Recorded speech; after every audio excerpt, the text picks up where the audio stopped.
Akito se tenait au milieu du campus, la bouche ouverte. La ville était un kaléidoscope de lumière et de tours de verre qui touchaient le ciel. L'air vibrait de 1000 nouvelles possibilités. C'était immense, et Akito réalisait qu'il était désormais seul à tenir les rênes. Son petit appartement sentait encore le carton. Il déballa sa lampe, ses livres, et surtout, la photo de famille posée sur la commode. « Il faut que je fasse mes preuves », murmura-t-il à lui-même. La liberté pesait lourd. Qui allait lui rappeler de manger des légumes? Qui allait gérer son planning? Le temps, cet ennemi invisible, devint son premier défi. Les cours, les travaux à rendre, le travail à temps partiel. Akito se sentait courir après une horloge géante qui tournait trop vite. Il rata une échéance importante. Un petit échec, mais il en ressentit le poids comme un boulet. C'est là qu'il rencontra Ren, assis tranquillement sur un banc, un livre ouvert, mais les yeux fixés sur le ciel. « Tu poursuis l'horloge » demanda Ren avec un sourire doux. « Essaie plutôt de t'occuper de la minute. » Juste cette minute-là. Le conseil était simple, mais il débloqua quelque chose en Akito.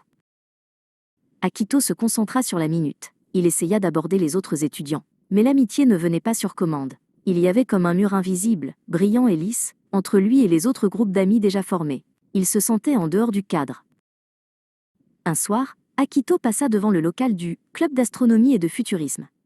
Il hésita. Il pensa au mur invisible, puis se rappela de la minute. La minute de franchir la porte. Sans réfléchir davantage, il poussa le battant. Le club était rempli de gens passionnés. Akito, pour la première fois, ne se sentait plus jugé. Il fit un petit commentaire sur un modèle de fusée, et les visages autour de lui s'illuminèrent d'intérêt. Un petit point de connexion, une petite victoire. L'écho de sa propre voix n'était plus faible. Un soir de pluie, le doute revint, mouillé et lourd.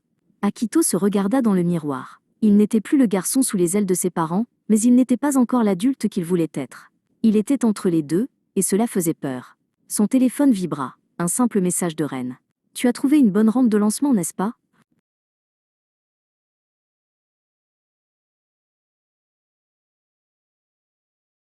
Akito sourit. Ren n'avait pas répondu à sa peur, il avait pointé sa force naissante. Il prit un crayon et écrivit sur une feuille. « Je suis Akito. » Il n'avait plus besoin de faire ses preuves, il avait besoin d'être lui-même. Il regarda par la fenêtre, non plus avec anxiété, mais avec une curiosité déterminée.